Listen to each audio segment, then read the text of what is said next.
Believe it or not, the Elbaf arc is going to be the craziest arc in the One Piece history. Oda has been building this since chapter 1. And yes, I have got some spoilers about Elbaf, Loki, Vegapunk, Shanks, O'Hara and Zebek's era. So let's start it with Elbaf's location. It is built around the legendary Adam tree, the same tree whose wood was used to build ships like the Oro Jackson and Thousand Sunny. The island is divided into 3 massive sections: Heaven, Sun and Dead. Dead region is a forbidden zone filled with monsters and beasts. Giant warriors live in the Sun region and the royal residence lies in the Heaven region. Vegapunk is alive. Not really, but it's a perfect clone of Vegapunk. Lilith secretly gave it to Jinbe, trusting him to keep it safe. O'Hara's books are safe. After O'Hara's destruction, Saul and the giants carried the book to Elbaf. This means the entire lost library of O'Hara is sitting in Elbaf right now.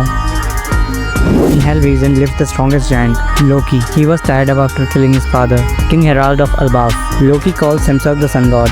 This is because for Elbaf giants, the Sun God is associated with the god of destruction.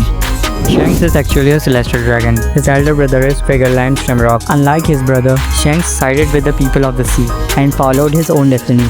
After the Roger pirates disbanded, one name disappeared completely: Scopper Gaban, the right-hand man of Roger. In present, he lives in Elbaf and married a giant woman. He is known as the Mountain Eater and a 2x demon. It's said that he mastered all the 3 forms of Haki: observation, armament and conquers. Long ago, even legends had stories of love. Roger once liked Shakuyaku, but her heart leaned towards Rayling. At the same time, Gloriosa, captain of the Kuja pirates, admired Roger deeply, and in the end, Rayling married with Shaki. Roger married with Portuguese de Rouge, and Gloriosa stayed single and became the advisor of the present Kuja pirates.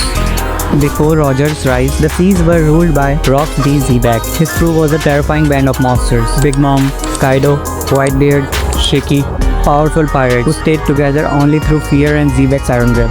In contrast, Roger's crew was united by trust, loyalty and dreams, a bond that made them far stronger in spirit despite few numbers.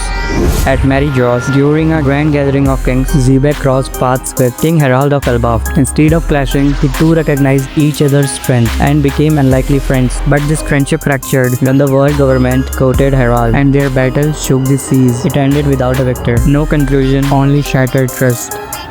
Subscribe for more.